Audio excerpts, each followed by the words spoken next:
Welcome to the latest episode of the AEG show. This is your week's host, Goose. And with me this week, we have Danny. Hello and welcome to the most talked to... Nah. And we've also got Marlon. I tried to make the running joke still happen, but... That did not work, You didn't my quite friend. stick the landing. No. It's admittedly He broke his two knees when doing that. Hey guys, what's up? And for a surprise return, we have Big D Daddy Dalton. Oh yeah, you know it, dude. What's up? So you're gonna go down the road. I want to go down that road right away. So our venerable host Jeff, he's out for this week. Actually, it's funny, guys. He called me. Yeah, he's still alive. He's alive. He has a little bit of a problem. He has a little bit of a leak. He calls me up early this morning. He's like, Goose, I won't be able to host a show. Can you do me a solid? Can you take over? I'm like, sure, man. What's going on? He's like, I've got a big problem. I'm like, what is it? He's like, I've got mud butt, dude. It looks like coffee grounds, man. It's bad. I'm like, well, don't worry about it. We're gonna take care of it. So just everybody, all of our fans, just make sure you wish Jeff a speedy recovery. Yeah, but we got prayers to Jeff for sure. I don't think he wants anything speedy at this point. If anything, going on in his life. Yeah. Look, we hope to slow it down for Jeff. Look, when we told everybody that Jeff was back from the dead, we forgot to mention that he came up from the ground with some certain additives added to the whole mix. So, unfortunately, he has that mud butt. So that's one coffee grounds amongst the effects. Yeah. Feeling the dirt effects. Well, we have a solid show this week for you listeners. We're going to be talking April MPD numbers, which I always like to gloss over. We're going to talk about Project xCloud. They've hit a milestone in their development. They've hit the alpha stage. We're going to hit on Sony Interactive launching a new unit that's going to focus on producing and putting out and distributing and putting out films and movies based on Sony PlayStation IP. We're also going to touch on the World Health Organization, WHO, officially recognizing gaming disorder as a disease and what that means for the industry at large. And finally, I'm going to ruffle a few feathers. The Sony Defense Force is going to be offended, but that's the goal. That's not the goal. And we're going to touch on we're going to touch on whether or not the first-party exclusives on PS4, how they compare to the exclusives on PS3. So to kick it off, we're going to touch on April NPDs. So it was a pretty positive month for the industry overall. Sales were up. Yeah. Sorry, go ahead, Dalton. No, go ahead. I was agreeing with you. Sales were up overall in relation to April 2018. Hardware was actually down 29%, but that's to be expected this late in the life cycle of the consoles. PC and console software was up 15%. Accessories was up 5%. And I just want to touch on the 10 best-selling games of April. Mortal Kombat 11 takes the top spot. And not only does it take the top spot overall, but it takes the top spot on all three platforms. So that's PS4, Xbox One, and Switch. Yeah. And just a real quick aside, and then I'll kick it off to you guys, because I think this next stat blew me away. So Mortal Kombat 11 is the first third-party title that takes Nintendo's top spot. It's the first time it's happened in 14 years. Yeah. And another thing, while we're on Mortal Kombat, man, it's super impressive. It's already the second highest selling game to date on the year. So behind only Kingdom Hearts 3. Oh yeah, that small game. That little one. Yeah. So not only, like I said, not only the best-selling game of April 2019, second best-selling game of the year so far. So. Does anybody want to take a guess? What was the last game that had that distinction of topping Nintendo's third-party hardware? GTA 5. It was on GameCube. It was a third-party game on GameCube. I don't know. Resident Evil 4? Ooh, nice. It was Resident Evil 4. That's kind of crazy to me, actually. That was a long time ago. It was a long time ago, yeah, and it kind of speaks to the fact that Nintendo just has a grip on their hardware, where I would say it isn't really developer friendly. You know, third-party developers really don't break through, and publishers really don't break through in terms of sales. And hopefully, the Switch, starting with Mortal Kombat, will change that. Is it just that games like the Mario series and Zelda series are that big that they can't break through? I would say it's probably a combination of that and hardware. Because think about it, the last time it happened was with the GameCube, and that's when GameCube was comparable with PS2 and Xbox in terms of power at the very least, as opposed to the Wii, Wii U, and now Switch, which fall relatively short compared to the consoles. And it's also a thing of our exclusives for Nintendo more family friendly, so like an exclusive is more likely to do better on a PlayStation or Xbox. So that's more of a grown-up console versus a lot of people you see are getting Nintendo consoles because they're viewed as more family friendly. So even if you're buying it late in the life cycle, they're still buying the Zeldas and the Marios and they're evergreen the for sure. Kirby's. Yeah. Yeah, typically, like when I play on my Switch, it's a Nintendo first party game. Like it's a Mario or it's a Zelda or a Pokemon. That's Splatoon. Really branch out too far on the Switch. Yeah, but I'll pose this question to you guys just real quick before we move on from MPDs. I know that I know that Dalton owns a pretty powerful PC, but let's say that you didn't own that, right? Let's say that the Nintendo hardware was just as strong as an Xbox One X or a PS4 Pro. Could you see yourself making that your primary system where you buy not only your first-party games, but also your third-party games as well?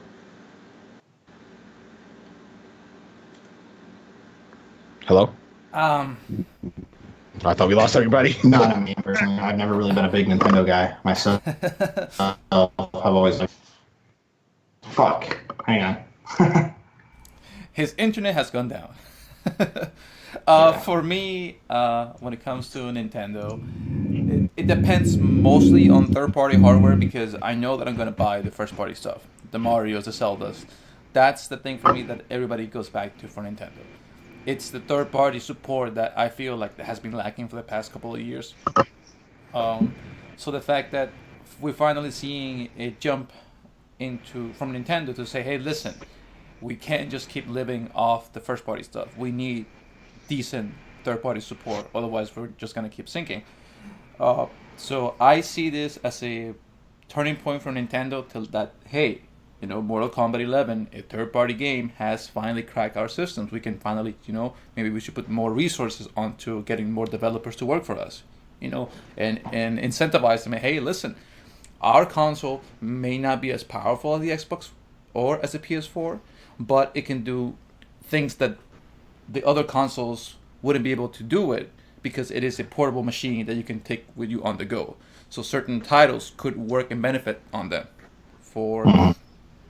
To feed into that too, though, Marvel Ultimate Alliance is coming up, and that's going to be Nintendo exclusive, I do believe. I want to say, correct? Yes. No, you're right. Yeah, it is exclusive to Nintendo. Switch hadn't even really been released yet, and they decided that they were going to do that as an exclusive because they were trying to figure out where to go with Marvel Ultimate Alliance. Like it had been 10 years almost since they released number 2, and they're trying to figure out where they were as a game series.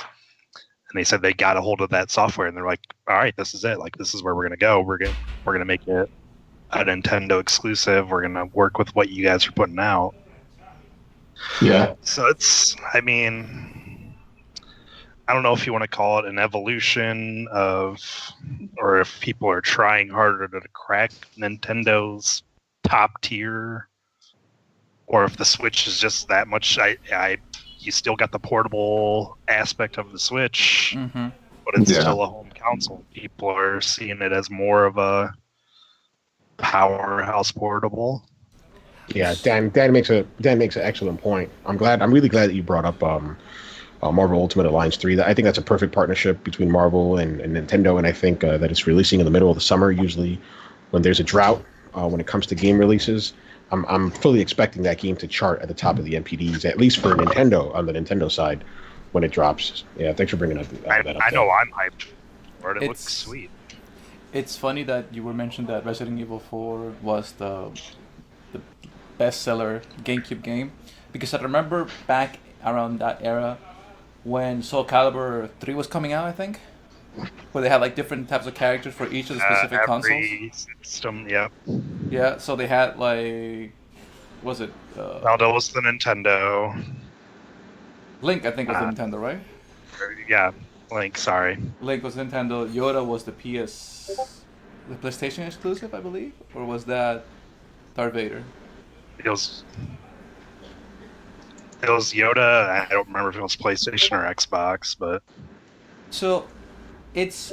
Can you imagine like a Soul Calibur in the next generation with those type of characters that they can bring from their Nintendo first-party franchise into those games? You know, it could help build more hype for the games. I feel like there's an untapped potential from Nintendo when it comes to their first-party support to being able to be used in other third-party games, that they could help some developers. Hey, listen, you can incentivize them. You can tell them, hey, listen, you can bring your game into our console, but you can actually add our own characters to the mix. And you can diversify. You can give them a little bit more extra to the fans of those specific franchises. To hey, you can do this in our consoles as opposed to PlayStation or Xbox. Little things like that. But they haven't been afraid to whore out their characters either. Like they've put Mario in some dumb shit. Yeah. So it's not like before where it's like, no, he's sacred. We're not touching him. Dance Dance Revolution Mario, anybody? God, don't remind me of that. Yeah. So Nintendo has a good partnership with Ubisoft. So you saw him in Mario Rabbids Kingdom Battles, which was a pretty solid game. Pretty good strategy game. Going back to the NPDs, though, there was another game that was in second place, and I was actually surprised to see it there, and it was Days Gone. So it wasn't the commercial flop that everybody thought it was expecting it to be. As a fan of baseball, of course, I'm happy to see MLB at the show chart number 3, and then for a second month in a row. Yep, and then rounding out the top 10. We have the usual culprits: Call of Duty Black Ops, NBA 2K19, and GTA 5. And just a little bit of me dies when I see those games at the top 10, because I'm like, man, like, people, buy something else, please. Buy, like, who's buying these games? But then I think about who's still buying GTA 5 at this point? Years later. So, yeah, I'm of the belief that these are games that these are people buying new consoles. I could be wrong about that. But I think about it like, Joe and Jane Schmo go to GameStop on Main Street, and they ask the expert Michael, hey, Michael, I'm getting a PS4 for my grandson. What game should I get? Oh, you should get him GTA 5 or Call of Duty Black Ops or NBA. I did notice they are finally starting to price cut GTA, though. For a long time, it was still 50 or 60 because of all the new online stuff, but it's finally coming down. I think it's like $30 right now, I think. That game sold over 100 million copies. I'd have to look at the actual numbers, but that's fucking insane. Like, I can't. It's hard to believe, man. It's a great game, but fuck, that's a lot of copies. That's a lot of copies. Here's the thing for me that when I'm looking at the numbers, it makes me go, So Tom Clancy's The Division was last month's ranked number 1, and it has dropped down to rank number 4. The fact that MLB The Show has been in 3rd spot for both consecutive months tells me that, hey, people are enjoying MLB The Show. But the fact that Sekiro dropped down to 7th in the rank, that tells me that, games can fluctuate from how their numbers are perceived from month to month so quickly nowadays. Before, I remember what was it? There was like a game that was just on the top of the leaderboards for like 4 months in a row. That I don't think it was Grand Theft Auto. I think it was a. And this is your weekly segment of Marlon snaps his fingers to remember what he's talking about. Yeah, I think I'll a game just keep my mouth shut now. Like Sekiro, like it's got a certain fan base, and those people generally are gonna buy that game the first week it comes out. You know what I mean? Like, and then it's gonna drop off a little bit because those people have already bought it. I could be wrong, but There's like a certain I type of person that 100% plays. agree. Yeah, there's like a certain type of person that plays a game like Sekiro or a FromSoft game in general. So, But yeah, yeah. I'm kind of happy that Days Gone charted second place. It didn't receive the critical reception, but hopefully with these sales, it'll allow the team over at Sony Bend to get another shot, another crack at it, and refine what they started with Days Gone. But moving on and talking about PlayStation, Sony is launching a unit to adapt games for film and TV. This is a report coming out of HollywoodReporter.com. The name of the unit, the name of the studio will be called PlayStation Productions, and it'll be headed up by Assad Kizilbash. Sorry, I'm mispronouncing your name, dude. And SIE chairman Sean Layden. They're going to develop and produce projects based on the company's catalog of more than 100 games. I'm going to kick it off to Dalton. What do you think about this, dude? You seem pretty pumped about it. Yeah, I think it's awesome. They're not waiting for these big production companies to come in and make their movies out of they're fucking stepping up, making their own, and they're going to make their, because they know, they know this is going to be a hit, right? Like, how many of you would go see Uncharted day one in the theater? Like, I know I would. As long as Mark Wahlberg is not Nate Drake, I'll watch it. I agree with you there. Yeah, Sony, don't do that, please. So many other great options out there. Like, I don't know. I can't even think of any. Like Nathan Fillion in that Fan movie. That's the only thing I can think of. I'd love an animated Spyro. I know they had an animated Ratchet and Clank a couple years back, which kind of fell flat, but I enjoyed it. I enjoyed it too. It was cool. It was just cool to see, see the movie, and they got the original voice actor for, I think, most of the characters. I know Ratchet for sure, but yeah, pretty cool. I'm pretty excited, man. I've been waiting for. They announced the Last of Us movie years ago, and as well as an Uncharted movie, and neither one of those ended up panning out. So can't wait to see what they do with it for sure. I think one of the cool things that Sony has that other, and it's kind of funny because it ties into what we spoke about last week. Sony owns a movie studio, so they can literally use that if they're smart, right? And they don't act like Sony of old. They can use that to leverage, making films.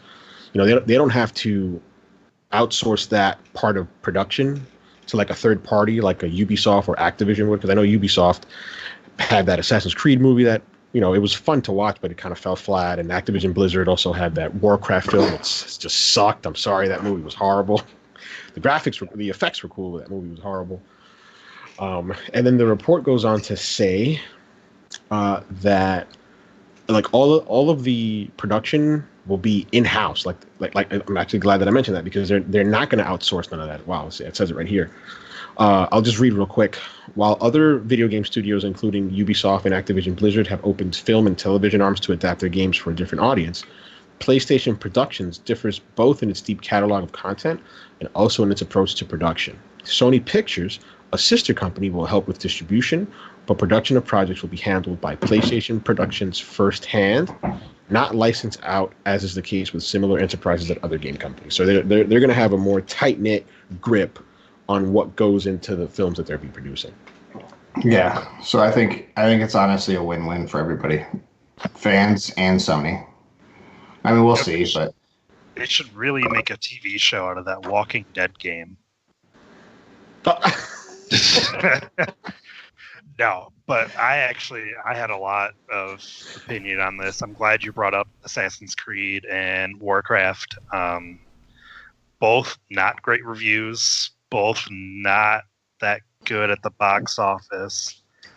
And I'm excited, but I'm not. I mean, look at Sonic. Look at what they did with the Sonic movie. It just got pushed back like a year because they flubbed that.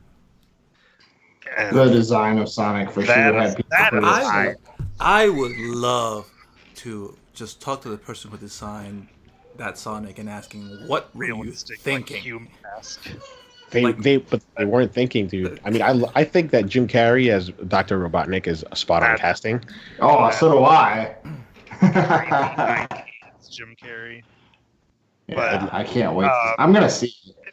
If you think about it, though, games lend themselves better to like a TV series than a movie. You're taking a game that's typically 30 to like 40 hours and you're going to try to condense it into like an hour and a half. And a lot of the times that doesn't translate. Like there's talk of like a Mass Effect movie and like what was one of the Borderlands doing a movie. I'm like, well, which is so much. Borderlands is such an expansive world with so many characters. I mean, you're looking at least, if you just look at the first two movies, you got, what, 8 Vault Hunters plus all the other side characters, and you want to condense that into a movie? Like, that needs to be an HBO series with four or five. Which is why I'm glad they're doing the Witcher series on Netflix. It's going to be a TV series. I mean, I don't know how I feel about it. But you could make Little Big Planet into like a kids movie, you know that. Like that's one of those like IPs that just lends themselves into that whole genre. You don't really follow script there. You can just kind of use the characters and do whatever. Yeah. Like honestly, if you ask me, one IP that I would love to be made into like a TV show, that will be The Order 1866. 1886. 1886. 1886. I feel like that will be. What did I say? 1986 or did I say 17? You said 1866. You said Oh. 1866. Nope, I went 1986. It's going to be an 80s movie with flashy colored Hawaiian shirts. That's David cyberpunk. Hasselhoff. That's We're gonna get Don cyberpunk. Johnson too. But Anyway, there's- as you were. There's so many like Gravity Rush. You can make it into like a TV show or something like that. Danny brings up a great point. We're talking about serialized TV or television shows on platforms such as Netflix and HBO, and because he's right. You have these wonderful stories in video games medium, and how could you fit that in? You have to cut corners when you condense it into an hour and a half, 2 hours tops, right? And then once you go 3 hours, you start losing people. So the fact that they're going to focus both on movies and TV is promising, because I love God of War, and I would love nothing more than a God of War or HBO production level, 3-season, 30-episode story, something that has a beginning and an end. The Last of Us, for example, could be another one. Metal Gear Solid, I know that there's a movie that they're working on, that they've been working on for years, but precedent says that they're going to fail, right? That's what history says. You're going to fail. Other movies, other movies have failed in the past when they've taken on these endeavors. But I wish them the best. Sorry, I think From the beginning of time, they're up against it. I mean, you look back to early 90s to late 80s when they did like the Super Mario movie. I mean, oh yeah, it was so. All the Halo movies are straight to DVD, even though Halo is one of the biggest game franchises ever. They're up against it. I want to do well, I do, but we'll see. Do you remember when they made that Final Fantasy movie? Spirits Within. Yeah. Advent Children. No, Advent Children was a sequel to 7. Yeah. No, Spirit Within was like its own. Oh, it was like CGI, like when CGI was brand new. Yeah. With the girl, I think the girl was a protagonist, some lady. Yeah, it was trash. I honestly thought that was going to be like a sequel to Final Fantasy X when I first saw that. Trust me. I would have been pretty pissed. I was like, what is this? It has no... And then I realized it's own, concise story by itself. And I'm like, yeah, I'm not going to watch this. I mean, there is some proof of success though with this kind of thing. I mean, it was kind of more of an anime and manga first, but look at Detective Pikachu at the box office right now. It's tearing it up. Obviously, it's not based solely off of video games or even the anime or whatever, but it's promising to see. I mean, I think now we live in an age where like technology is there. Well, it's there as far as it needs to be right now, right? So they made these like fucking Pokemon, and they all look sweet. I mean, kind of scary looking, but they did a good job, and I've heard good things. I have not seen the movie yet, but I've heard great things about it. So who knows, man? It could go either way. And moving on quickly, Danny mentioned Halo. And Microsoft has just hit a milestone with their Project xCloud, which is their gaming streaming technology. So they've hit alpha, and what they're doing now is they're rolling out the alpha version to Microsoft employees through their Take It Home program. so they can get feedback and try to make improvements to ensure that Project xCloud works up to the expectations they have set for it. But one of the cool things that came out of because they put out a press release, one of the cool things that came out of the press release was Microsoft was comparing how today you can literally play 3 generations of games on Xbox One. You can play obviously OG Xbox, Xbox 360 games, and Xbox One. And when they mentioned that, they also said that means that on Project xCloud, you can have the capability to stream more than 3,500 games without changing or modifications that need to be done by the developer or any of that stuff. So what do you guys think about streaming? We have spoken about streaming at large, right? I'm going to take a page out of Jeff's playbook, and we're going to keep this one short and sweet. We don't really have to go into it as much. But I just wanted to touch on this because I think that's a pretty big milestone for them to hit. What do you guys think? I'm Danny? very distracted right now by the motorcycle and the ambulance. I'm not gonna lie. That's New York City, dude. I'm sorry about that. Special appearance on the show. Once it sounded like there was a motorcycle revving in somebody's living room, I got super distracted. That's Brooklyn MPD for you, bro. Brooklyn. I didn't know what we were talking about. I got up and walked away. No, I was talking about that. This is a pretty big milestone that the xCloud, the Microsoft xCloud team, they're really pushing hard for cloud technology, and I think that streaming services are going to be a big thing next generation. And I just wanted to put it out there to the floor. Like, what do you guys think about streaming? I know we've touched on it before, but what do you guys think about? Basically, it's the future, whether we like it or not, right? Yeah. I mean, we're already kind of there. I play Game Pass more than I play most other things, and I am probably the biggest proponent for physical. I guess I wouldn't say out of all of us, because you guys are collectibles hounds with your special editions, but all the way back, like, I don't know. It's everything for me. Like books, like I don't like reading a book on a Kindle. I'd rather have a real book. Like, Yeah. but does that mean that I want to have 17 DVDs to watch 6 seasons of The Office or whatever? Not necessarily. So Yeah, fuck is fuck kind of having to get up nonsense and put in for that. another DVD. And depending on how it goes, it could be good for your wallet. Depending on how, if it's a streaming service the way we see it now as like an Amazon or a Netflix, and you're paying a monthly fee and you're getting games, or if you're just paying for cloud copies. Like if it goes to paying for cloud copies, I'm pissed off. If it's a gaming subscription, I'm happy. That's kind of The way you see it. I'll kind of push back a little bit on the whole gaming subscription thing, just because, like, I've already noticed it a little bit being on PC, all the different subscriptions that are out there and all the ones that are coming. I mean, like, Ubisoft's talking about bringing their own in, like an EA Access, and there's obviously EA Access.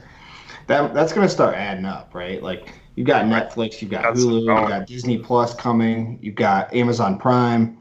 Just, it's going to start getting expensive at that point, and I mean, obviously you're going to pick and choose what you want, but if like there's exclusives to a certain streaming service, then you have no choice but to either buy that streaming service, and if they go that route, obviously, I would imagine you'd still be able to buy like a cloud copy. I would hope so, but I think I guess though, like if say you're paying 5 different companies $10 a month, you're still only spending $50 a month versus $60 for one physical or cloud copy. So pricing is going to come into play too, for sure. We'll see how they actually break it down. Yeah, Honestly, absolutely. I feel like there's a couple of ways they can go about it. But for my perspective, this is what it's telling me, the fact that we're finally getting Project xCloud into the alpha and they're being sent out so people can try it out. It means that we're getting closer to Scarlet finally being, put into the front for Microsoft. Because Project xCloud, it's like the big part of Scarlet for the next console for Microsoft. So the fact that they're finally getting it over, in the sense of just being out there and being able to see how it works out, it means that we may actually get a announcement in E3 from Microsoft towards the next Xbox console. How do I feel about subscriptions based on video games? A part of me is okay with it, but only if it's like this. Like a subscription that is free, you are subscribed to their services, and because you are subscribed to their services, you are getting a discount as opposed to just buying the game on a regular basis like a normal percentage. Because I'll tell you this, my issue is two fronts. If I'm paying $10 a month for every single of these publishers, what am I getting in return? A game every 2-3 months, which means that I'm paying $30 per month to play one of their games that may come out, in a year from now, or 2 years from now, or something that may come out in the near future.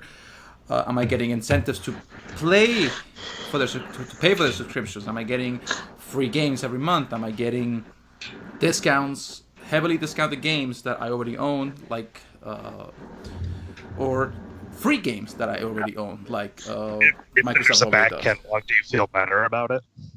Like if Ubisoft's like, yeah, you get all the Assassin's Creed day one when you subscribe to our channel, do you feel better about it? And then you get the new games? Yeah, because I have something to play with, as opposed to just waiting for their new game to come out and just paying the money up front to just play a game. Because look at Nintendo. Nintendo's doing this subscription-based thing where you basically pay them up front to get vouchers to play their upcoming games. That's not a subscription. It's a perk that you get because of the subscription, Listen. but that's not part of the subscription. I know, but it's part of the subscription. It's a perk of the subscription. It's not. Yeah, but it's a limited time thing. It ends on July 31st. Okay, so it's not for the whole year. It's just like Yeah, it's a limited thing. Correct. Yes, it's a promotional type deal. Yeah. I To get people to join. I don't know how to feel about that then. I thought it was I stumped you. Sorry. I thought it was like the thing that basically like it was forever. Like you could basically do it anytime, like during the year. No. So you have until July 31st to buy the vouchers. Once you buy the vouchers, you can choose to buy your two games right then and there, or you can choose to you've paid for it already because you'll pay the $100 up front, but you can choose to pre-order games that come out well after the July 31st end date for that promotion. Gotcha. So let's say for example that for a fact that you're going to get Link's Awakening and you're going to get Pokemon Shield or whichever one, Shield or Sword, right? Sword, for example, let's say. So you're like, I know for a fact that I'm going to get these two, so I'm going to save $20. I'm going to buy the voucher, and I'm going to cash in the voucher to pre-order these two games, and I know that when they come out, they'll just automatically download because I've already paid for them and I've saved $20 in the process. Because Nintendo is very good about keeping their games prices concise and clear about how they never go down. So the fact that this is basically helping you out in the long run, but I would like to see those type of promotions like in those subscription bases for like Ubisoft, Microsoft, EA, where you feel like you're getting a deal out of it, as opposed to just paying them money up front for what's the word I'm looking for here? Good faith, for just hoping that it will pull out something good for you down the road. Because remember, our internet is fast, and with the advent of 5G coming out later in 2020 or 2021, the speeds may get faster and may be able to run these games effectively and not feel like we're getting lag about it. But I'd rather just keep the physical copy because I don't trust the internet well enough to allow me to play these games offline. That's my issue. I agree. What's up? I agree. I agree with you. No, go ahead and finish. Because I'm gonna go into it real quick. No, go ahead. What if we EMP'd? So in terms of streaming technology, Dan is absolutely right. It is the future. So my first point is the following. I think that we as gamers are making a big hullabaloo about it. We think as I think that it's going to supplant physical, but probably not. Probably it's going to be one of these cases where it'll live alongside and be an additive to the business already, right? And if people want to use it, they can use it. And if not, vinyl still exists, for example, right? There's a market. It may be small and it may be niche, and you might come across like a uppity hipster that nobody likes, right? But vinyl is still a thing, right? So I think that's what's going to happen. Copies of games, right? My second point is this: in terms unless they intentionally cut it out, though. Like if they do, I think they'd be shooting themselves in the foot, dude.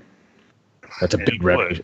Big revenue. It would, but people have made bad choices before. Maybe they see it as a cost-cutting thing to not put a disk drive in. Maybe they're like, oh, we could save money on the disk drive and put a better SD drive in. That's true. Yeah. And that's the thing, too, is like they're going to have to give us an option to at least download these games, right? Especially single-player games that can be played offline. They're going to have to do that.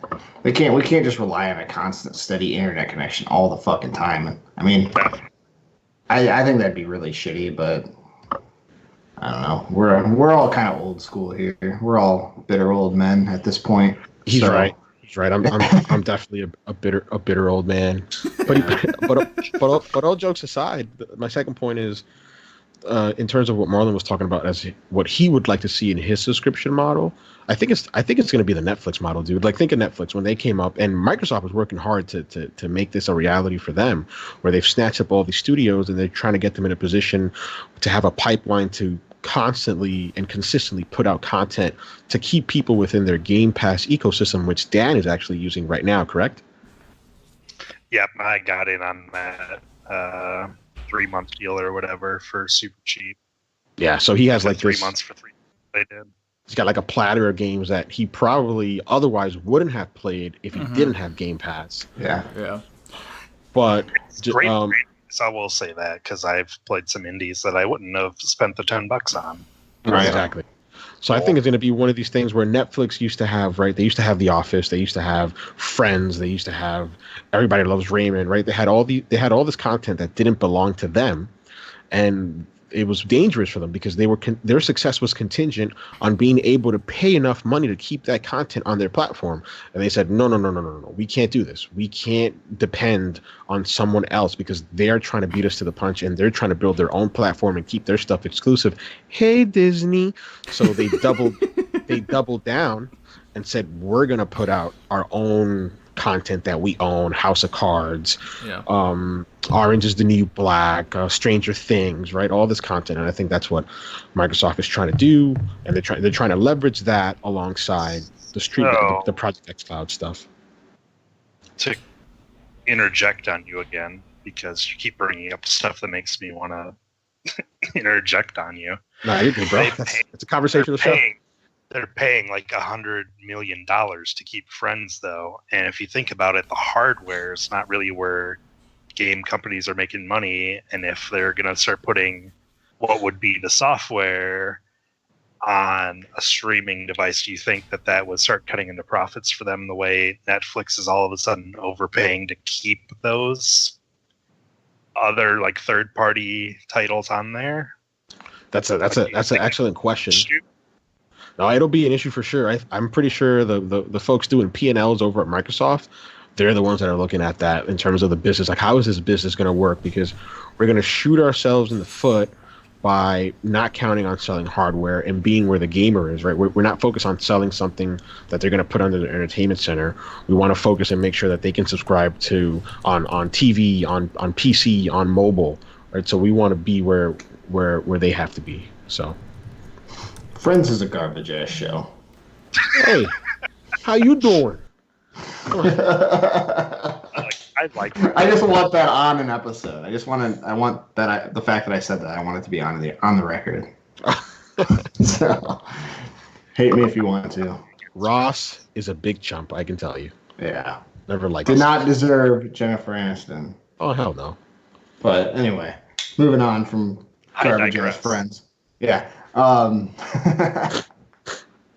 No, so quickly moving on, our next topic is a pretty controversial one, I would say. So the World Health Organization, back in 2017, they had said that they were going to have like some sort of symposium where they were going to try to classify addictive behavior, classify gaming disorders and addictive behavior. They even readied and had two definitions for. There were separate definitions for both online gaming and offline gaming. They did this in 2018, I think in the summer of 2018, and then just this past weekend, they made their final decision. So, this is reading from PCGamer.com. The World Health Organization has officially recognized gaming disorder as a disease. The industry has pushed back considerably. In response, industry representatives from around the world immediately called on the WHO to rethink its decision, saying it was not based on sufficiently robust evidence. And before I kick it off to you guys, I just want to list what they define as a gaming disorder.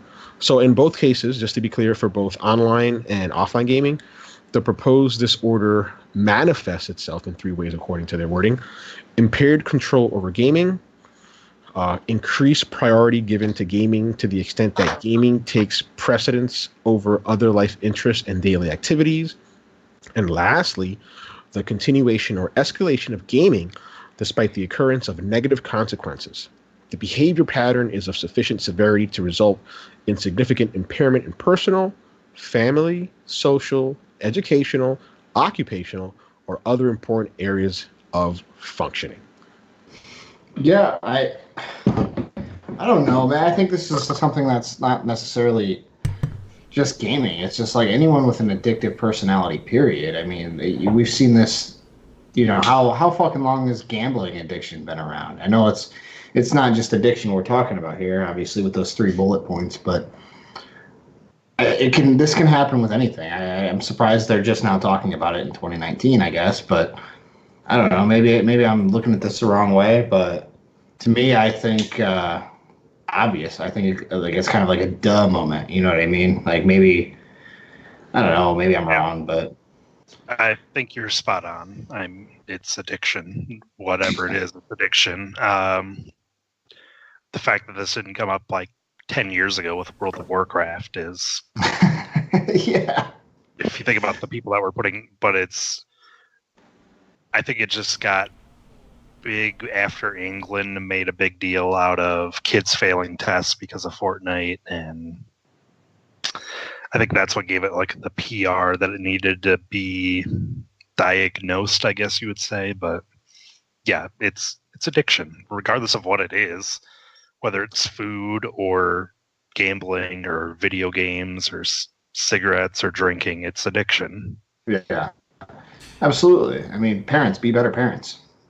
Yeah. Yeah, I mean, this is for me a twofold. Number one, this is a you problem as opposed to the industry as a whole problem.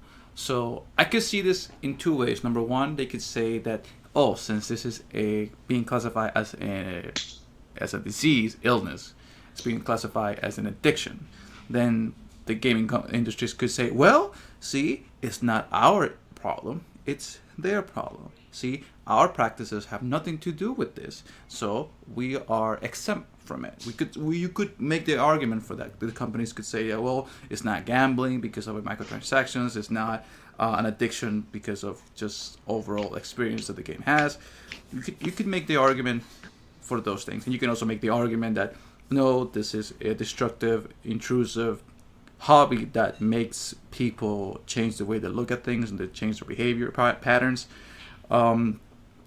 Because look at Fortnite. We saw that kids were more, not just in kids, but look at sports athletes and stuff like that were more worried about playing Fortnite than doing their actual job, which is, go into sports, We had that issues with, in MLB, we had those issues in the NFL. So I can see that the fact that it's not just relegated to the video game industry, but now it's hitting just the mainstream media, that it probably got more attention than it needed. Honestly, I think it's just a more of an issue of the person by themselves as opposed to the industry as a whole. Because my point of view is this: if you have a problem with video gaming, then it could be something else. It could be drugs, it could be alcohol, it could be TV shows, it could be anything else. It's something that you cannot control. You have no control over your emotions. You have no control over what you perceive as desirable. So it's a mental problem, not a gaming problem. Yeah, like I said, it goes back to the personality. Go ahead. Sorry. No, you're fine. I don't want to step on you. Are you done? I'm done. Oh, okay. I don't want to interrupt. No, I can't believe that I'm going to actually say this because I'm usually I'm always Mr. Small Government, keeping regulation out of my games. But I agree. I can't believe I'm saying this, but I agree with both Dan and Dalton. I agree with the big double D's. I am loath to say that it's just addiction.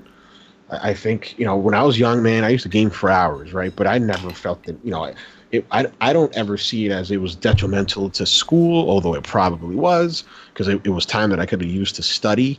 I'll give you an example. When Destiny 2 came out, it was my last semester at, not Destiny 2, sorry. When the first Destiny came out, it was my last semester of undergrad. And I had to make a choice. Like, how old was I back then? I think I was 24 or 23. I think I was 23. And I was like, man, like if I just play Destiny and raid all the time, I'm not going to graduate because I'm not going to study and pass these finals, right? And I'm not going to get these credits I need. And I literally unplugged my PS4 for about 6 weeks. Because I was like, I don't want to say it was an addiction, but I loved raiding with my friends. I loved getting loot. I was chasing Hawkmoon back then, right? So that was what I wanted to do every night. I hopped on. I did strikes with my friend Logan. That's what I was chasing. And I told the guys, I was like, guys, I'm going to be out for a while. And I literally unplugged my PS4 because I knew I was lazy. Because sometimes I would get like that urge to play, and then I'd be like, oh, it's unplugged. Yeah, I'm not going to go to the back of my entertainment center and plug it in. I'm lazy. Screw that. Right. And I just unplugged it. So I do agree with Marlon in that sense that it is willpower. But the reason that I'm worried about the World Health Organization diagnosing, giving it a proper definition is because now you can go after it, right? The laws can be passed to sort of attack this problem. They're going to treat it like it's like a target now. It's a target now. Exactly. Thanks, Dan. And that's what worries me. Because how is that going to affect the industry? How is that going to affect cost to the industry in terms of, if there's any sort of regulation, if there's any sort of red tape on the industry, and that's a problem for me as a gamer. Yeah, that's it's right. Like a tax. They could make an arbitrary law that says that video games cannot go longer than 30 hours per video game. Something that cuts down on the gaming time on a person. It's funny that you mentioned about Destiny, because that's what I had. And this is something that I think that anybody that has played video games when it comes to RPG elements and just chasing loot will happen to them at some point in their video game, lifetime. My issue was I could not get Yellowhorn to drop for me. I was obsessed with this game.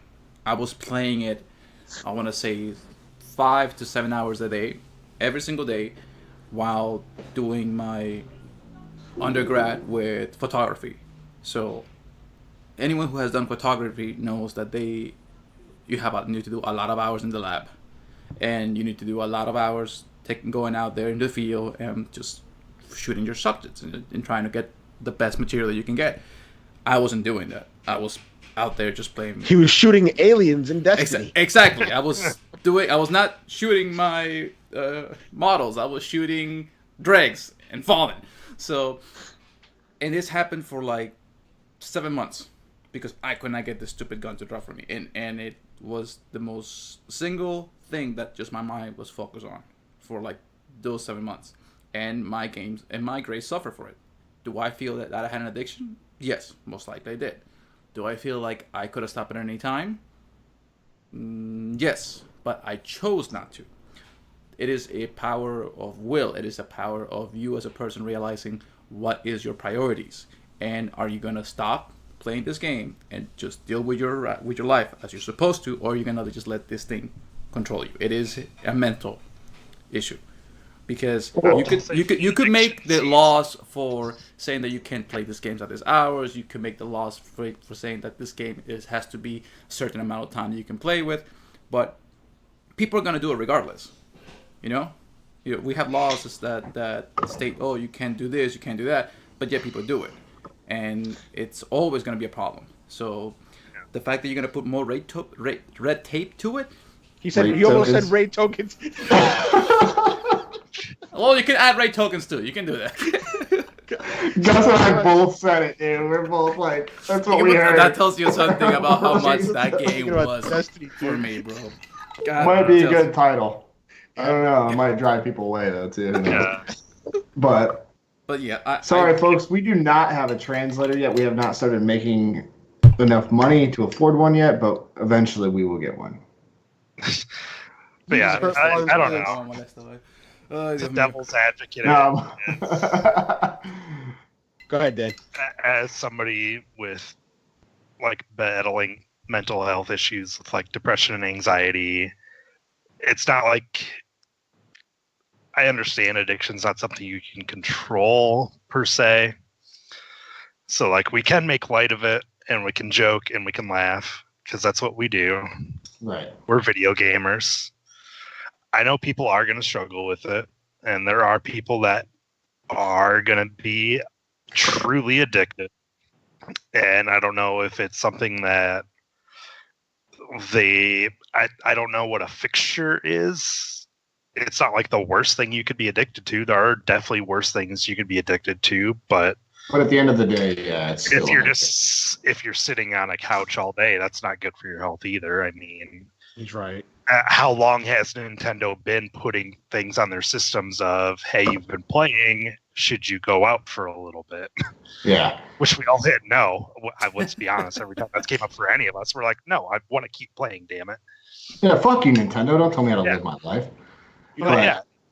I'm glad that I'm happy that Dan brings that up because, you know, we are joking and, you know, we don't want to come across as inconsiderate because there are people who do struggle and they can't control themselves. And it is a self-destructing pattern, right? And we do have to be considerate for those folks. But I'll say this. Dan touched on something that was really, opened my eyes. Like, hey, Nintendo has been doing this for years, but why doesn't the industry self-correct before external forces such as big government step in and screw everything up, right? They can say, hey, listen, we're going to take a hard stance. And if you don't stop playing the game, we're going to shut it off in 30 minutes, right? Sorry. Worst case scenario is we try to fix the minority and it hurts the majority. Mm-hmm. So I don't know that you can really try to regulate it. I mean, like somebody mentioned, like a tax, like a sin tax. If they try to sin tax video games, I mean, I just don't want to see it. That's a slippery slope. Yeah, I don't want to see that either. Games are $60, man. Yeah. All of the games are $75 because of sin taxes and. Mm-hmm. But to push back to Gustavo, I mean, BioWare did have that implementation into their video games for Anthem. You do realize that, right? But what did they have? What feature? Or that you couldn't, after a certain amount of time, you couldn't play because their servers suck. So you get kicked out no matter what. So that was intentional. BioWare's like, hey, you guys been playing too damn long. You know, I'll give an example. I started off by saying I agreed, and I do agree with that it's an addiction. But when I was younger, I was a big fan of baseball games, and I was a big fan of wrestling games, especially the SmackDown games. And with the baseball games in particular, and I'll give a SmackDown example as well. But I could sometimes I would play maybe upwards of 15 games a day straight. Right, I'd get up to go to to take a shower, eat or something. For the SmackDown games, I remember when I was a kid. So this is super nerdy, but I would play bookie, right? So I would have like my roster, and I would have matches that I would set up. I would have Raw, SmackDown, maybe like 2 house shows, and then a pay-per-view a month.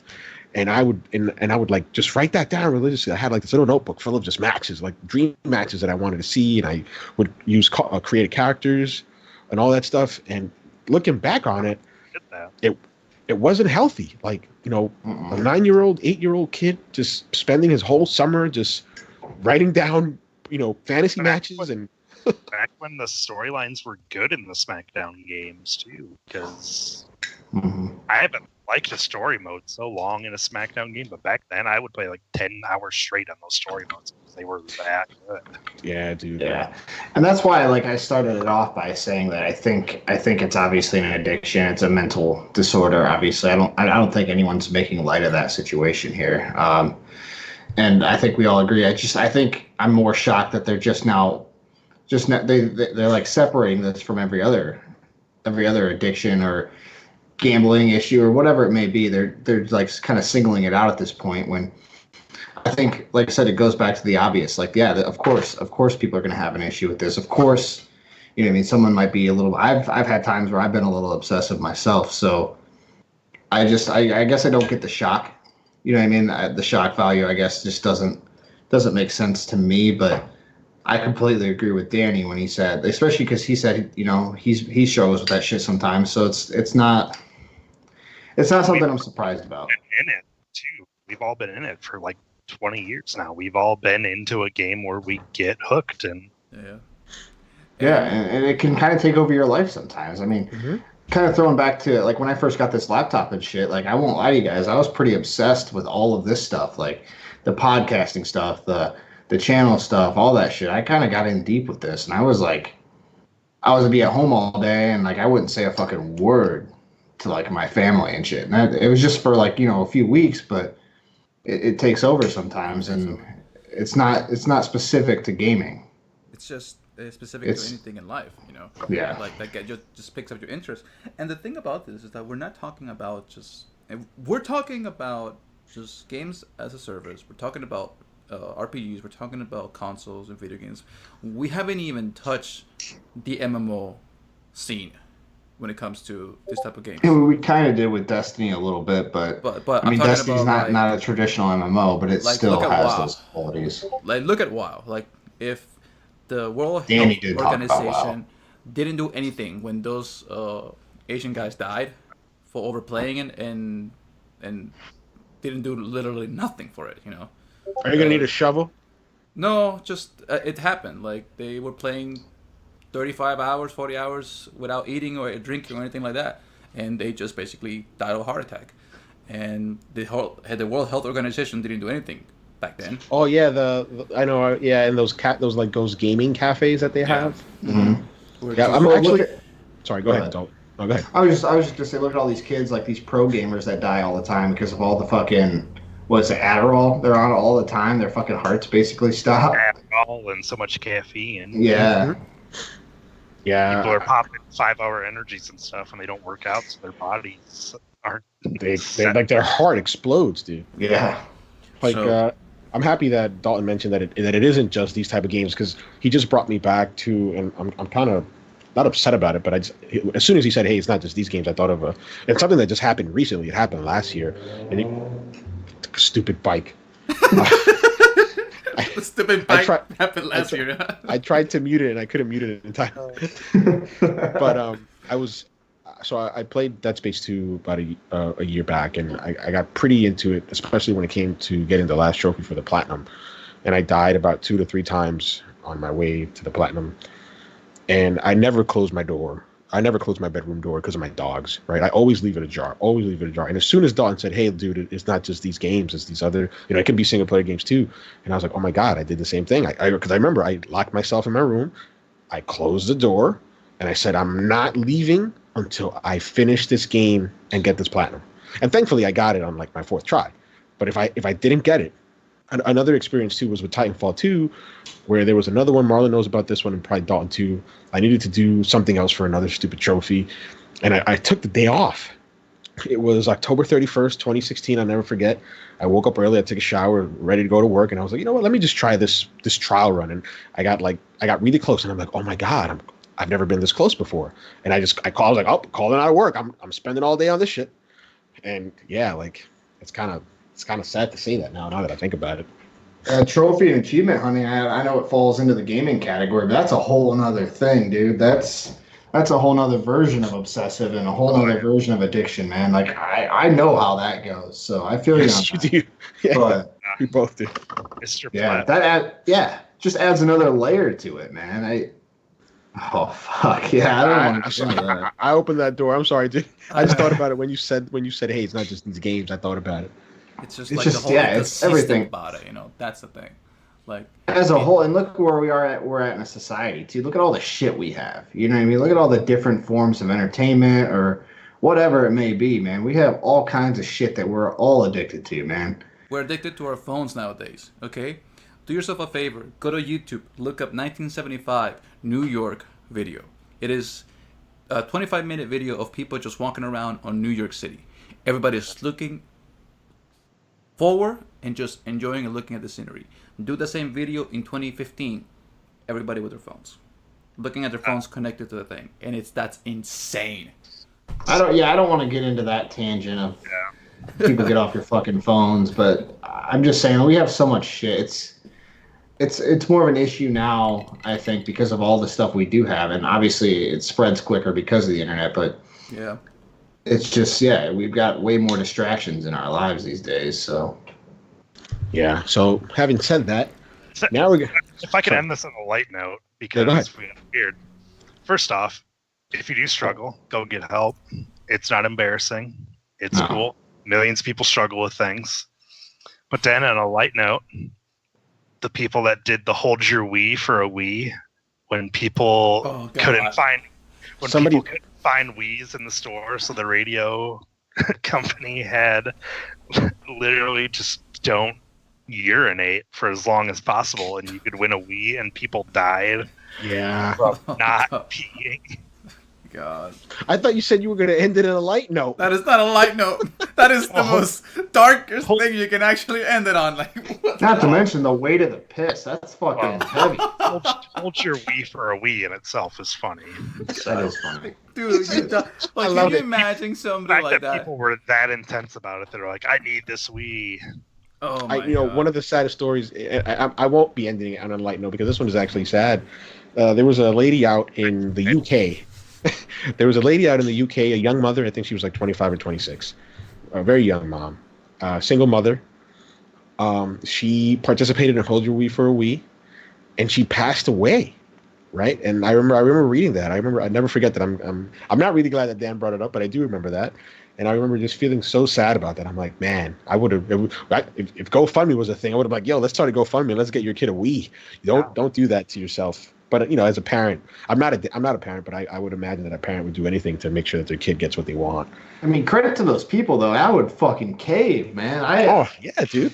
I've gone like 4 hours without peeing once, and that was pretty rough. So Actually, I will end it on a light note. So just real quick before we move on to the topic of the week, when I saw Avengers Endgame, I did not know that there was not going to be a like a final screen type deal, like a. sitting through the Extra? credits. So I sat through the credits, but when the credits started, I texted the boys and I said, "Hey, I have to pee really, really bad.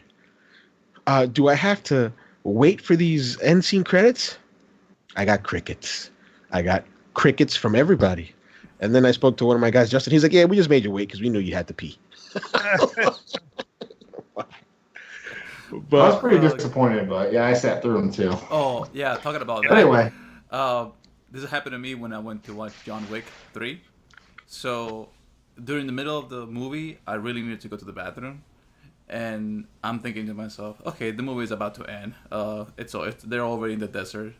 It's gonna be over. An hour passes by. An hour and 30 minutes passes by. I'm like, oh crap, this movie's not gonna end anytime soon. The minute the credits rolled in for John Wick 3, I'm like, I'm out. If there's a secret ending scene in this thing, I don't care. I'm out of here. And I just hauled ass toward the bathroom, man. I was like, fuck that. That movie was long. yeah, I just watched the first two actually this weekend. But anyway, moving on to the topic of the week, Gus, go ahead, man.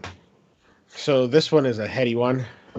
So we're gonna be discussing the PlayStation 3 first party lineup in comparison to the PlayStation 4 first-party lineup.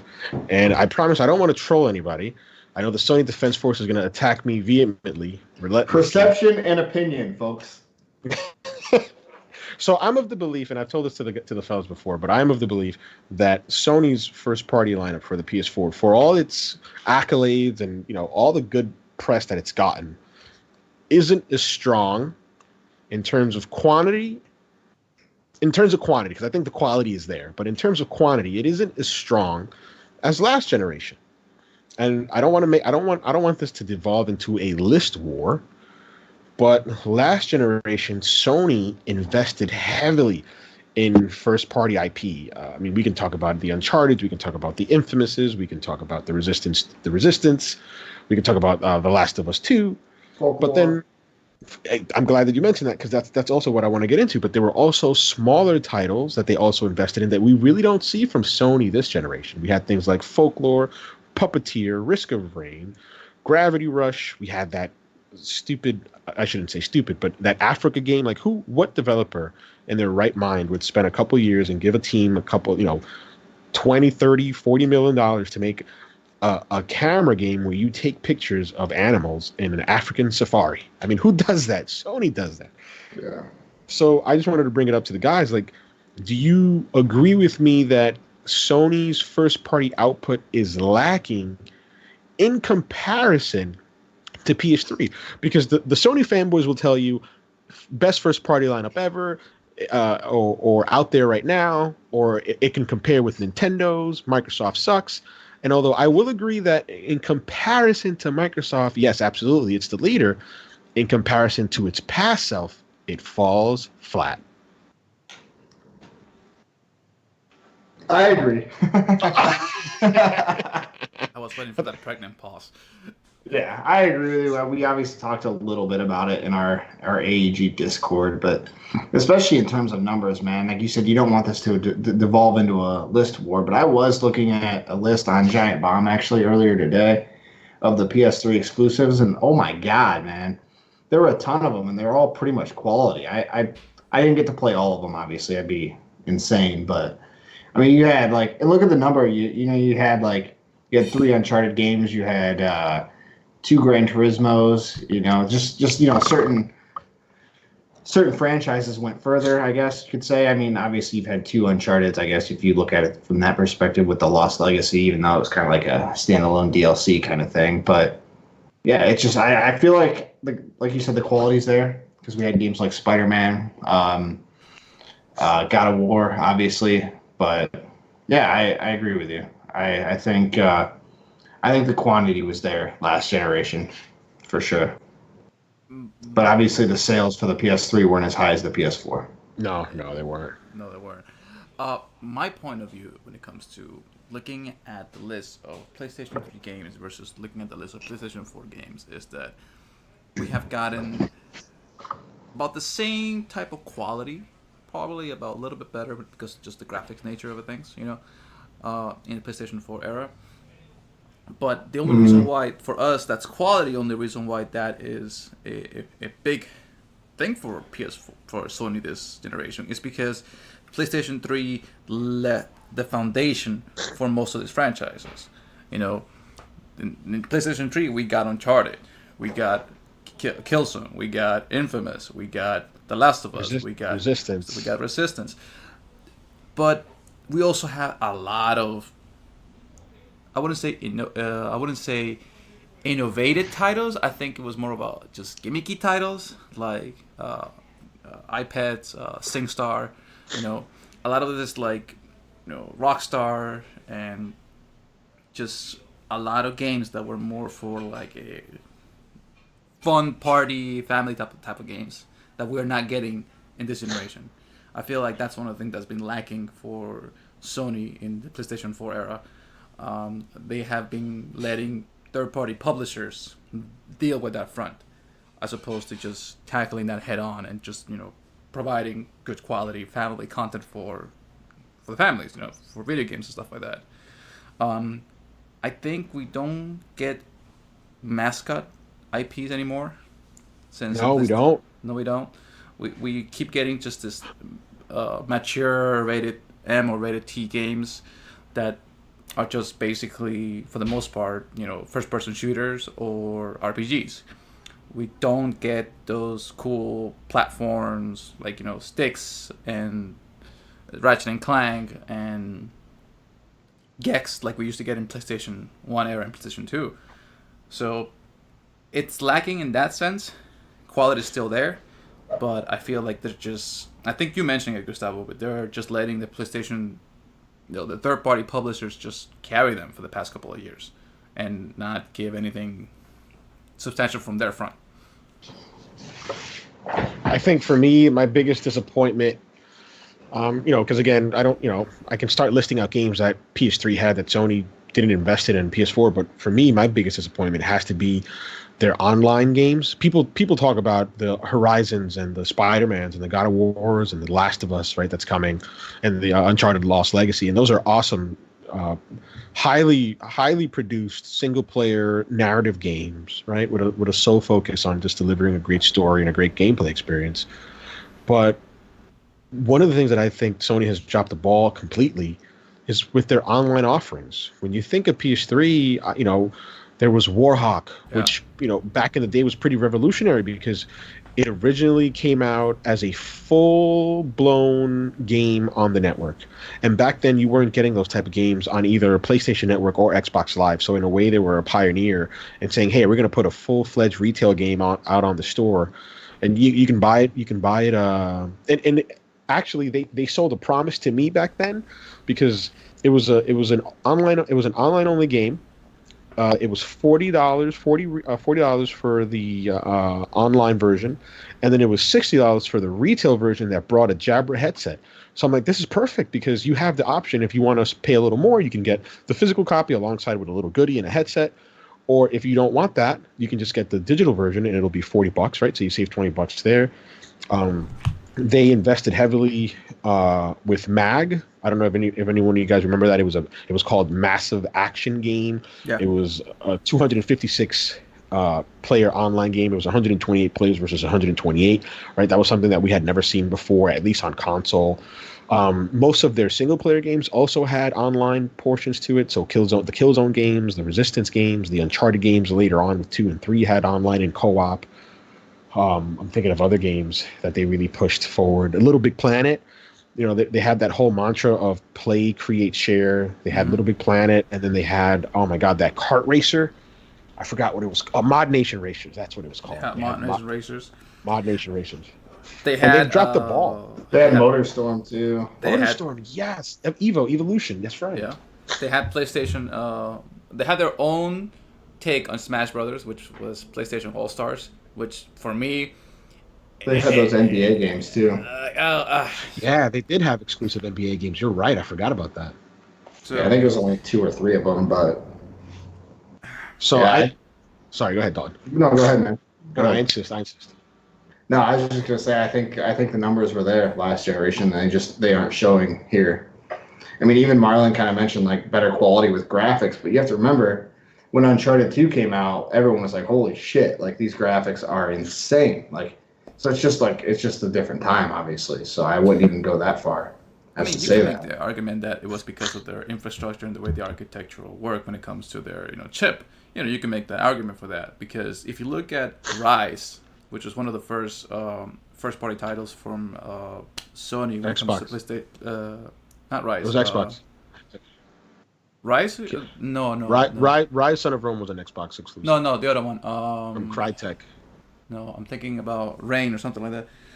It was Heavy Rain? Not Heavy Rain. It was this weird like dragon title. Lair? Lair, that's the one. Okay.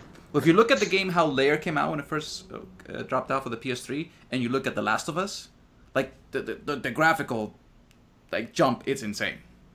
Like, it tells you how they were able to push that architecture and they were able to push that chip to its maximum capacity by the end of the generation.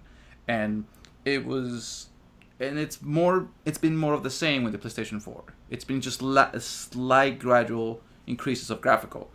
But the quality's always been there. I mean, we've seen it with Ratchet and Clank. I mean, it's a fun game, regardless of how the graphics look. And we haven't had a decent Ratchet and Clank game since even the remake that happened a couple of years back. Yeah, the remake back in 2016, I think that was a pretty good game actually. For $40, it reviewed pretty well. But real quick before I let Dan into the conversation, see what he has to say, I don't want this to come across as a bashing of Sony. I'm not bashing Sony. I think they've done a great job when it comes to the first party games this generation. I just feel that it's me personally, it's not as strong as their output of first party games in terms of and again, just be very specific, not in terms of quality, but in terms of quantity and just the risks that they had to take. Because I remember, and it's kind of funny because I was talking about fanboys and fanboyism and how I totally hate it. But I remember I took a lot of flack last generation, especially during high school, because I got a PS3 towards the end of high school. All of my friends had Xbox 360s. I didn't. I decided to thug it out and buy a $600 PlayStation. I remember I made fun of them. I'm like, you're cheap and your parents can't afford it, right? Stupid high school stuff, right? That wasn't very nice back then. But I always was very proud of being a PS3 owner, because they would say, oh, our ports look better, and you paid $600 and I paid less, and my version of BioShock looks better than your version. But I would always contend and say, well, I'm never going to notice that unless I watch a Digital Foundry video. It's not going to bother me that your version is better, because I don't have an Xbox 360 to put it side by side and compare it all the time, right? No one does that. But I have first party games that you don't have. Right? Mm-hmm. I have all these first-party titles that you as an Xbox owner don't get to have. And you can say, well, I've got Gears and I've got Halo and I've got Forza, and I'm like, and that's all you got, right? Yeah. And again, I don't want to be I'm being what I said I didn't want to be. I don't want to be a fanboy. This is not it. It's just me back then defending my PS3 purchase. I did the same thing. I did the same exact thing, and first-party PlayStation 3 games looked a ton better than anything the Xbox 360 had. Mm-hmm. So... Go ahead, Daniel. I'm so worthless right here. Admittedly, I haven't played enough of the first-party Sony games that, like, I've had a PS3 and a PS4, and my first-party experience typically narrows down to almost the show and nothing else. Gotcha. I mean, I haven't played Uncharted. I know that's like a sin. I didn't play Infamous. Did you play Little Last Planet? No. That's not a bad thing. That means he's got a lot of fun games ahead of him. That's what that means. I haven't played God of War since like the first God of War. Yeah, dude, he's got a lot. That's good. Your backlog is huge. Ratchet & Clank the remake is probably the last exclusive I played before I got rid of my PS4. Bloodborne I watched a YouTube playthrough on because I love those games, but I don't have the patience to play them myself. I'm that guy. Mm-hmm. They're sweet games, but they're so hard and I get frustrated. I can't afford new controllers every week. For like the most part, though, like I just don't know if it's the fact that the PS3 and the 360 had such a long lifespan that maybe the catalog looks better compared to PS4. But I mean, PS4 is slowly creeping up in lifespan on the PS3, and it's not even like halfway. It's not even like halfway compared to the list of exclusives. I don't know if it's just a generational thing of like they were trying to do motion controller on PS3, so they made stuff, or they had the touchpad on the back of the PS3, so they were trying to be like, look at how cool our touchpad is. So I'm going to throw a wild theory here, and this goes to show I'm going to come across as a big nerd, which I am, but I'm just going to throw it out to you guys, and you guys tell me what you think before we wrap up here. So this is my theory as to why Sony hasn't produced as many first-party titles as they did consistently with the PS3. So PS4 comes out and it sells like gangbusters. It's still selling like gangbusters. It's going to go down as the best-selling console of this generation. It'll probably pass Wii and PS1, right? That's a foregone conclusion. It's a success. It's far and away a runaway success. And it was going to be independent of whether Xbox botched it or not. They were just going to be successful, right? The fact that Xbox screwed up just made the gap in the gulf that much bigger. Yeah. But because of that, I feel that Sony said, we can ease up on Sony first-party development because we can count on our third-party partners again to back us up like they did in the PS2 days. Yeah. Whereas in the PS3 days, third-party publishers turned their backs on Sony for being arrogant and having a box that was so hard to develop for that Sony said, if we give up on this console and we ourselves don't invest in first-party development, this console is dead in the water, launching at $499 and $599 respectively. So they literally had to dig a deeper hole to dig themselves out of it, unlike Marlon. I hate you so much for that. You don't realize that. I hate you so much. And they were Japanese too, which is another thing that's probably more. Oh God, you guys. It's go ahead, please. Just keep digging the hole for me. So that's my theory. What do you guys think about that? I think it's a solid theory. I mean, everybody bitches about how just jacked up the PS3 was. So as far as developing for it and how nothing still is backwards compatible, I mean, maybe you're right. Maybe Sony was like, maybe we fucked up our hardware, and if this thing's going to work, we're going to have to make it work. And look at the price difference, too. That was a big thing. I mean, not many people wanted to spend, what was it, $600 when it came out? It was $499 for the 20 gig model, and it was $599 for the 60 gig model that had like some extra like card readers. They both had backwards compatibility with PS1 and PS2, by the way. Yeah, the original. Yeah, the original first two generations had backwards compatibility. I'd have to look back on that, but yeah. So just that was more cost right there, and then that was the first thing that went. Yeah, that was the first thing that went. Mm-hmm. Well, I mean, it was always compatible with PS1 games though, all the way through. Every iteration of the PS3 could play PS1 games. But yeah, like you look at the time, like obviously they had the Blu-ray player in it. The 360 did not have a Blu-ray player. So that was another expense. And at the time, Blu-ray was still relatively new. 2006 is when the PS3 launched. So they take that into consideration. And then you look at how hard it was to develop for. Obviously, Goose mentioned that. So yeah, they had to sink some money into these first-party studios that are going to develop games exclusively for them. Totally dumb, but goes with that though. Think about how long into the cycle that buying the PlayStation was a cheaper alternative than buying a Blu-ray player. Yeah.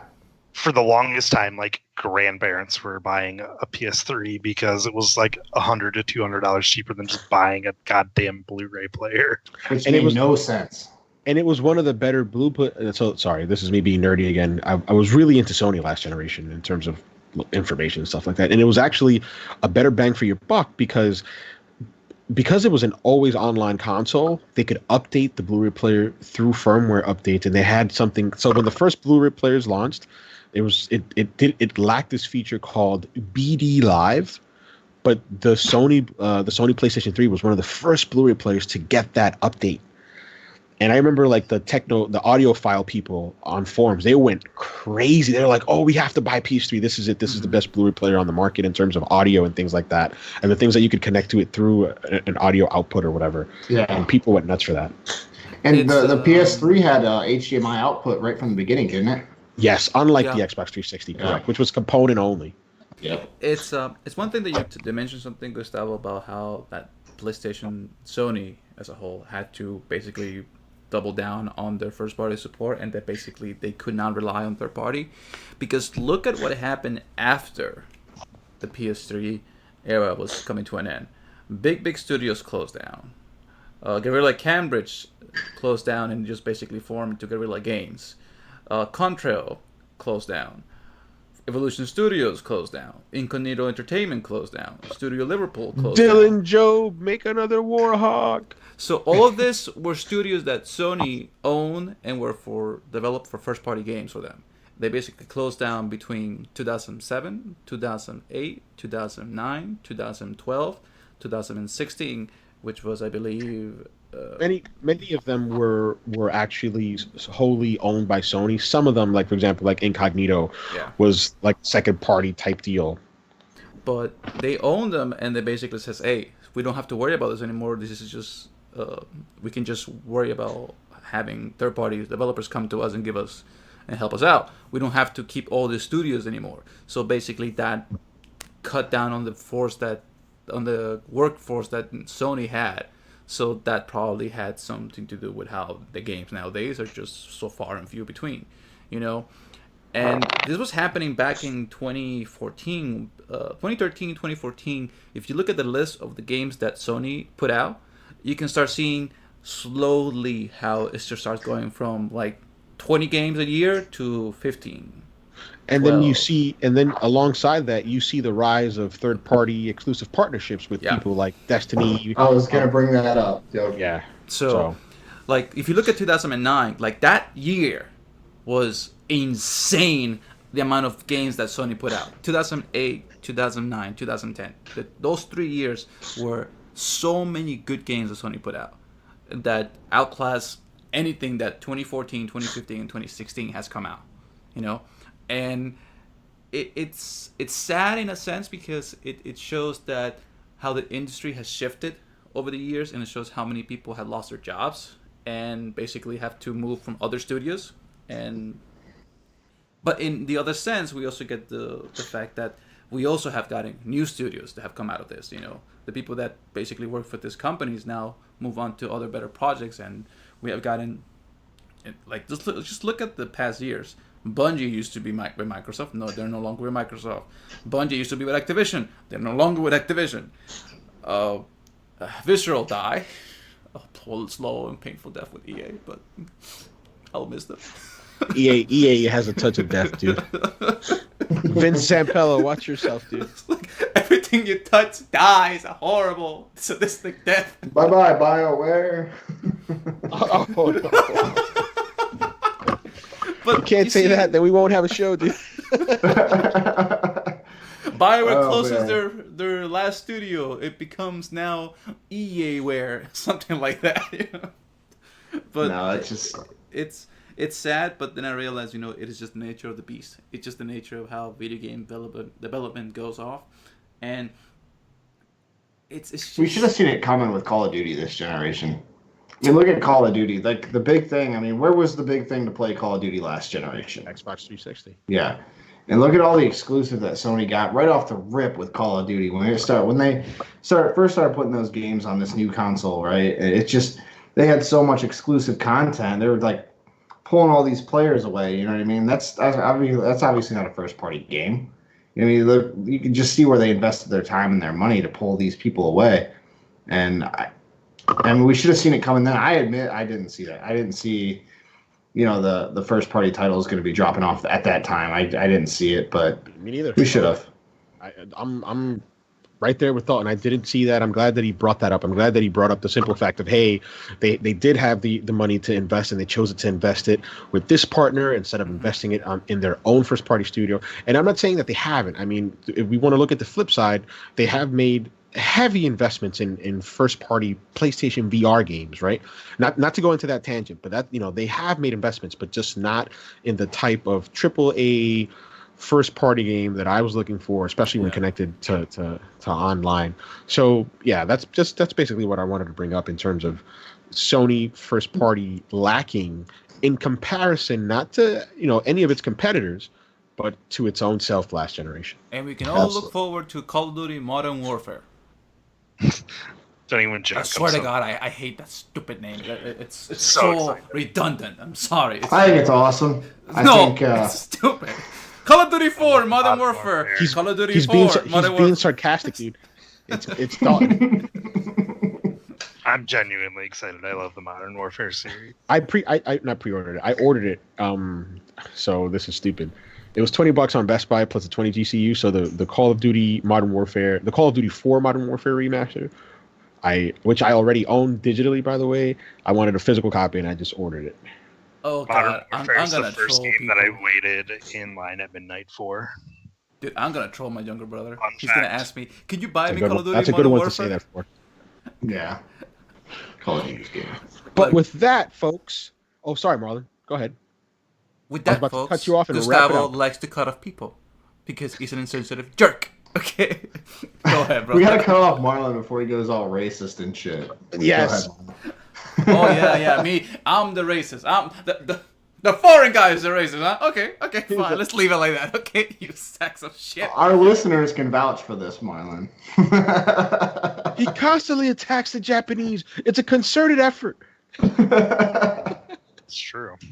I don't attack It is them. true. I just give them pointers. What's the difference? Okay. Anyways, it's. I'll let you guys finish up. I'm just gonna keep digging a bigger hole. I'm halfway down to China by this point, man. Oh my god. There he goes. So with that note, I just want to thank all of our guests, Marlon, Dalton, for joining us today. Rare appearance. We hope to see him more throughout the summer, and we want to thank especially Danny for being our. Are we guests at this point, or are we just co-hosts? Yeah. Danny's like a permanent rotating chair member. That's what he is. He's called everybody else guests, though. I mean, Marlon's here every week. I So did really, Yeah. I did say I'm not yes. technically- I Yeah. am not a guest, okay? I am just your typical golden rat. That's all I am, Don't- okay? stockholder in the company. How's he? a guest? I did say yes. I screwed up that outro. Sorry, listeners. Thanks for calling me out, First Dan. toast ever. God, dude. Lord. And I say, like, and we already talked about Danny, like, officially being AEG. So unprofessional. So Gus just totally fucking fired Danny on air. No, I just That He hurts. fired him, and then he hired him, okay? This whole Jeff thing was just a ruse to It was get a me ruse. fired. You're fired. Damn it. Well, it's been real. Great Follow me segment. on Twitter at _cold40_ because I no longer have a job. he needs the followers so he can Yeah. get a little monetization from his I'm Twitter. gonna set up a Patreon. Oh, yeah. AEG, The Apprentice Edition. That is literally what's happening right now, okay? Damn it. So yeah, I would like to take this opportunity before we end the show. We have an opening here at AEG, and send your applications to our Twitter DM. Resumes, please. We're Yeah, resumes alongside a cover letter. Any resume Yeah. without a cover letter will just be thrown right in the garbage. Good headshots too. All right. Thank you for listening to this episode of the AEG Show. Make sure to follow us over at the AEG Show. Please share, subscribe, and listen. Thank you, folks.